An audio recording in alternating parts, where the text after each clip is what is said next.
All right, so today we're going to talk about our waves vocabulary. So now this video, it's a little bit different than some of our past ones. It's going to actually have 1.1, 1.2, and 1.3. So it's going to be just one video for this entire unit. We'll do the vocabulary in sections, but this way, just one video to go to have all the information you need to know for our entire waves unit. So as that added reminder, this is going to be all the words now for section 1.1, and I'll pop up with another slide saying now we're moving on to section 1.2, so that way you can help keep track of these different sections that we have with these needed vocabulary words, and it should also be labeled in your vocabulary books. So the first word that we're going to talk about, so our unit being waves, makes sense, is going to be, well, what's a wave? We need to know that if we're going to talk about waves for the entire unit. So the definition is really just a disturbance involving the transfer of energy from place to place. When we say a disturbance, what we're talking about is basically there's energy to these particles, something's changing with them. So I know it can kind of confusing when we use the word disturbance, but it's just talking about, there's some sort of change, something's causing a reaction from particles or, things passing on. So an example is the movement of light or the movement of sound. So we'll talk about, there's really two main categories of waves, those that would be giving us light and those that would be giving us sound. And so we will learn all about that in just a little bit. And that's what that image over here is actually showing us, in which this top one is going to be more of what a wave for light might look like, and this down here would be something that would be more like what a wave for sound would look like. And we'll talk about what both of these things are and how they're both actually waves, even though this bottom one actually doesn't look much like a wave. Our next word that we're going to talk about here is going to be energy. So we talked about how a wave has a disturbance. Typically that disturbance then is going to be caused by some form of energy. And we've talked a lot about energy throughout this year. And again, that definition is just the ability to do work. Now looking at this example now, in the context of a wave with energy, the energy of a water wave, so a wave traveling through water, can lift a rubber duck on the water's surface. And for some reason, I'm realizing there's this weird extra apostrophe here. We can get rid of that. That does not need to be there. And so that's what we have for our image. We have our fun little rubber duck in this water, in which the wave goes up, the rubber duck will go with it.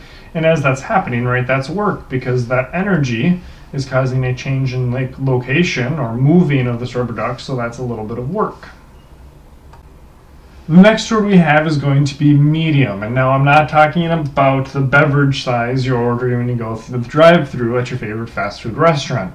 A medium is the material through which a wave travels. So we sometimes actually refer to it as media as well. The medium is anything a wave travels through. So an example could be a gas, so air. It could be a liquid, so water, or a solid, like a rope. Anything a wave travels through can be a medium. Right, so if you hear noises through a wall, right, sometimes in our classrooms you can hear people next door to us, the sound waves are traveling through the wall.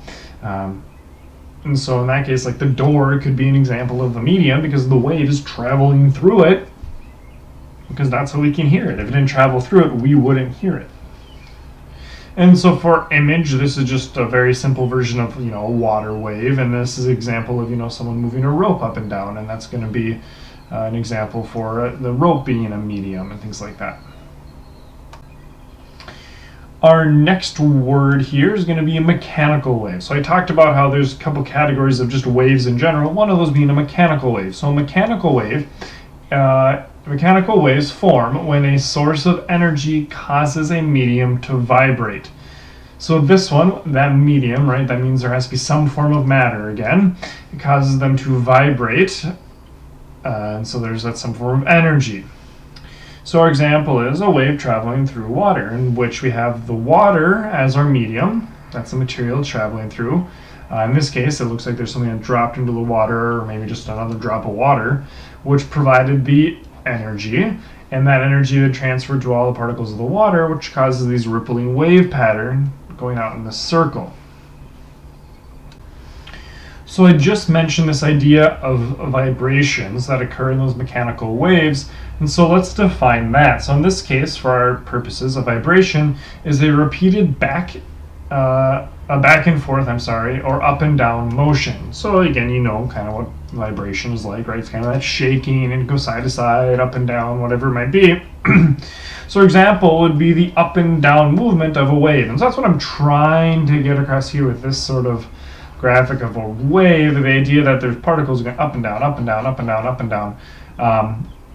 And that's what causes some waves, to go up and down. There's truly this kind of vibration that's going on. You typically may not think of it as that sort of thing. And as we talk about this in class, it'll make a little more sense, this idea of these particles actually vibrating. It's not necessarily that one particle here is going from here all the way up. And so we'll talk about what this truly means. It's kind of a bunch of these vibrating particles. They pass on their energy to the next one, which gives it energy to move up a little bit more, and they kind of keep bouncing off of each other. And moving along, we come to our next kind of type of wave, and that's going to be a transverse wave. So a transverse wave is a wave that vibrates the medium at right angles, or perpendicular to the direction in which the wave travels. So just real quick before we move on, a mechanical wave essentially is any wave that requires matter to travel through. Under this branch of a mechanical wave, we have a transverse wave. A transverse wave, again, we just defined it, is kind of that stereotypical wave you'd think of, in which we have this wavy pattern, right? If I asked you to draw a wave or make a motion of the wave, you'd probably do something similar to this. So that's why I have this image here. Our example then is a wave traveling through a rope would be transverse.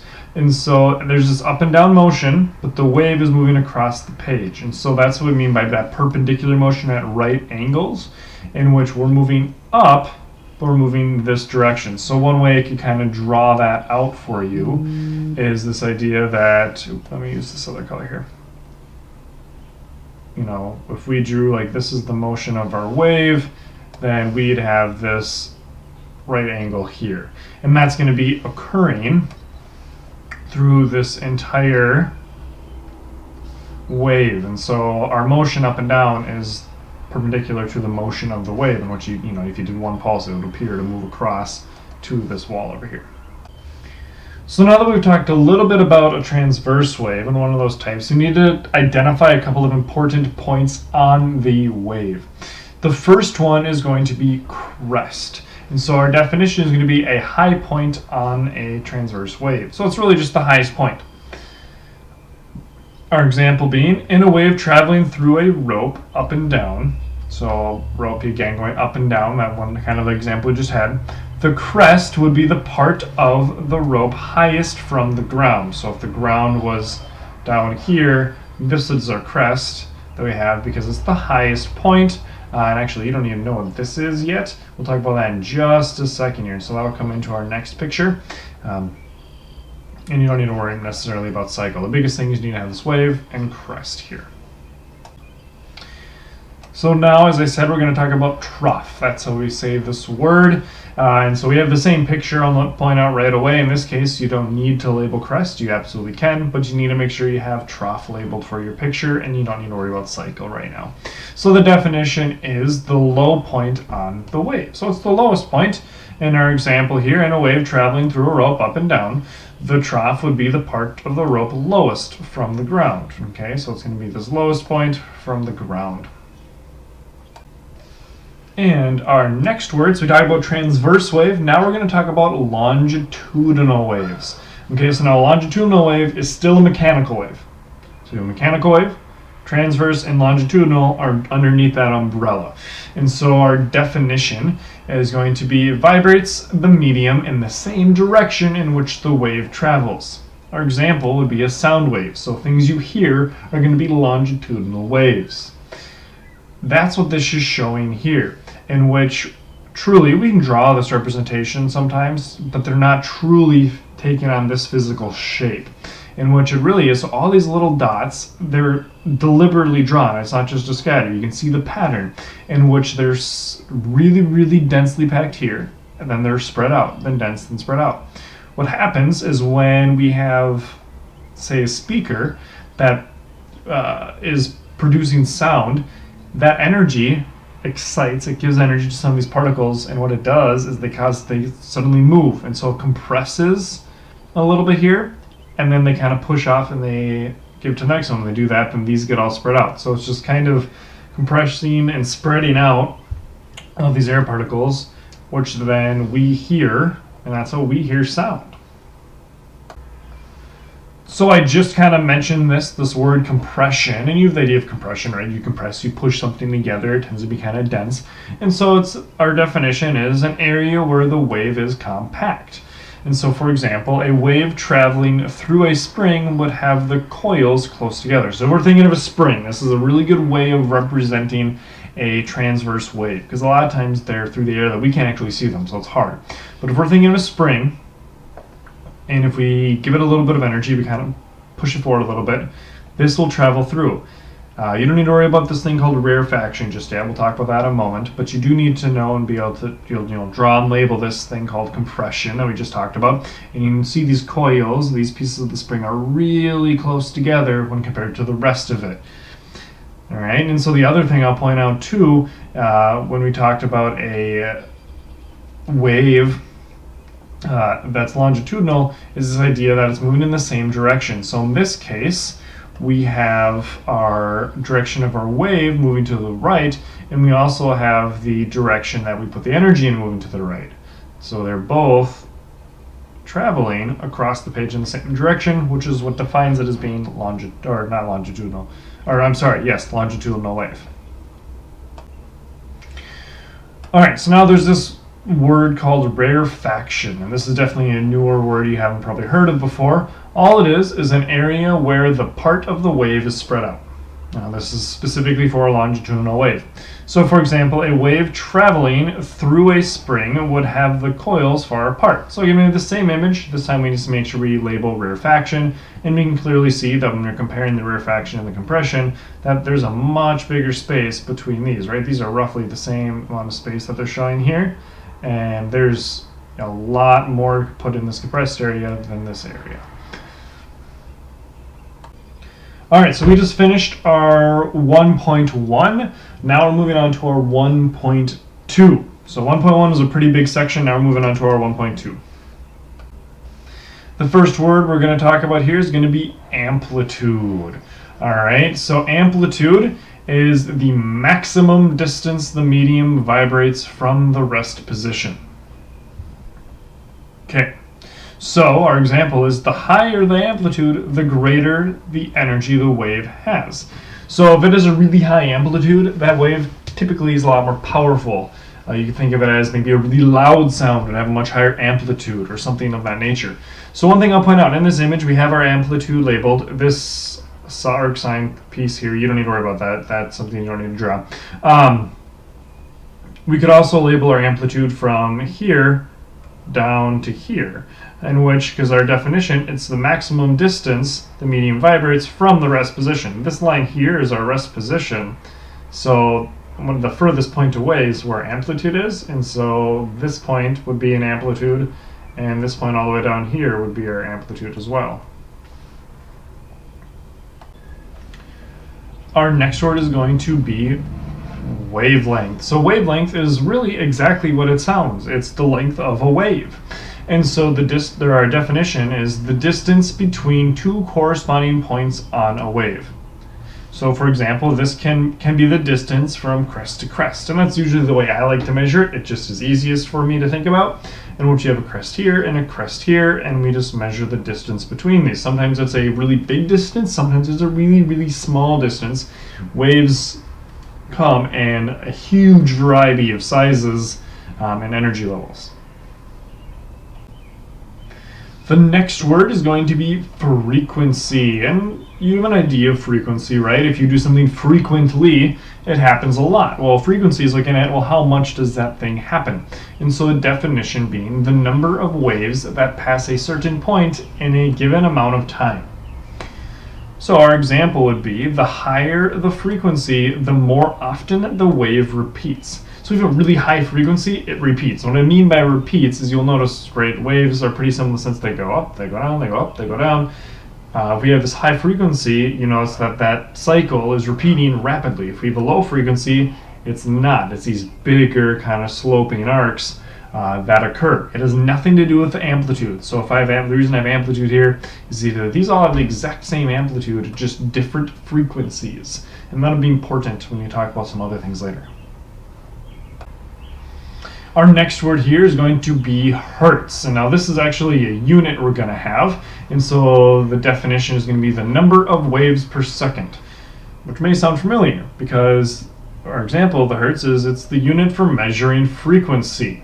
And so in this case, we look at the number of complete waves. So wave 1, they have labeled, and we have 2, and we have 3. And so we have these complete waves, and so that's going to really give us, and you can kind of see down here, it says 1 second of time, and we're looking at per second. So that really means we're going to have 3 hertz for this wave. We need 3 complete waves, one part up, one part down, which is a complete wave, in 1 second. So it's 3 hertz. And what I will kind of put in here as well is you can abbreviate hertz with HZ there. So that's the abbreviation instead of writing hertz out the entire time. All right, so now we're done with 1.2, moving on to 1.3 in the final section for waves vocabulary. So this one, a little bit now away from the actual mechanics and labeling of waves, we're going to talk about reflection. And you have experienced reflection. You've looked in a mirror and you see your reflection back, all these different things. It's the bouncing back of an object or a wave when it hits a surface through which it cannot pass. And so that's important. Right? If something's 100% transparent, nothing is reflected back. If we have a mirror, something that's highly reflective, then we get everything reflected back, and that's what's happening in this image you can see here, which you have every light coming down and it's all leaving. So our example is a light shining on a mirror. Interesting fact is, you'll know, or you haven't thought about, or maybe know, a mirror, the image it gives you is flipped, right? So that's kind of shown actually in this image, in which we have this red light coming in on the right side when it hits the mirror, and it's on the left side now when it comes back out the other side. And now the originally blue is on the left, and now it's on the right. Okay, and so that's why, because of the property of reflecting, it actually kind of inverts your image inverts this image, so you actually are looking at an inverted image of yourself. It's kind of interesting. Our next one here is going to be on refraction. So refraction is sort of like reflection, but it's more of the bending rather than bouncing back. So refraction is the bending of waves as they enter a new medium at an angle, caused by a change in speed. And that's ultimately what causes it, is actually the light changes speed. So the reason why a straw appears to bend when placed in a glass of water, or this is the reason why. So if you've ever been at a restaurant, or you have anything ever in your glass of water, and you look through it, or maybe you have a fish tank or anything while you're looking through this, you notice that it's not like you can draw a straight line all the way down. You get this weird bending that can occur. And what's happening is the light is actually slowing down, and that causes it to bend a little bit, which is really kind of fascinating. We'll look at examples of this. But really, the idea behind it, I'll try to do my best here to draw it, is if we have a surface here, so if I draw up here, and let's say that is our surface to our glass. Now, if we think of a wave, as small as they might be, from a bird's eye view, we can think of it kind of like this. Okay, moving forward, what's going to happen is as it hits this edge and starts part of it now, so what you can see is part of the wave is now entering into, let's call it just glass. And so what's going to end up happening is, just like if you are, there's a car. If you've ever been riding a car and you hit, maybe now especially with all of our snow melting, you hit a big puddle in the road, you can kind of feel the car get pushed back a little bit on the one side. It slows down, but the other side doesn't, so it moves forward a little bit, okay? And so what ends up happening is this part slows down, and the part outside of it still kind of keeps on going. So what ends up happening is we get that bend that occurs, and that's not the best drawing, and we'll spend more time with it. But the idea being is one part of it slows down, the other part doesn't, so it kind of causes the wave to pivot. And because of that pivot, we get this really crazy bending, and this is even further altered because we have this glass which is curved as well, and curved glass will bend light too, and so you get some really crazy refractions like this where it seems to completely bend. So it's really fascinating. All right, so our final word is going to be diffraction. So we had reflection, refraction, and now diffraction. So diffraction is the bending or spreading. Let's just fix that real quick. Or spreading waves as they move around a barrier or pass through an opening. The smaller the opening, the larger the diffraction. So sound waves passing through a small opening. So in this case, if we have our wave coming through here, it goes through a small opening, it will spread out like this, where in this case it's going to spread a little bit less. You can also see this really, really well with light. Okay, so next time when you're thinking of it, and say you're at home or in any building and you have turn all the lights off, and then crack one of your doors and turn a light on the inside, and sit on the side that has no light. You'll see the light kind of go through the small little opening in the doorway, right? But you'll see as it goes, it spreads out just a little bit more each time, and that's what's happening here. It keeps spreading out just a little bit more and a little bit more. The larger this opening, the less it actually does this, which is really interesting. So if you have a really small opening, it'll actually spread out more rapidly, whereas if it's a bigger opening, it appears to be more of a straighter beam of light, which is really fascinating. And this also will happen with sound. The thing with sound is it's harder to experience because this will eventually bounce off, say, a wall and come back. So even if I'm standing here, the sound will bounce off and come back to me, but it may not be as clear, right? Think about the number of times you're maybe down a hallway and someone else isn't there. It's harder to hear them, right? They'll shout something out and you maybe say, oh, I think they said my name. You have to come back, wait, what was that? Can't quite hear them. And that's because it had to bounce off. And so now this wave isn't as pure as originally was spoken, and so you couldn't actually hear it as well. So you maybe still be able to hear, just not as clearly. That sums up all of our vocabulary for our waves from 1.1, 1.2, and 1.3. So hopefully you were able to bear with all of it and kind of get all that information.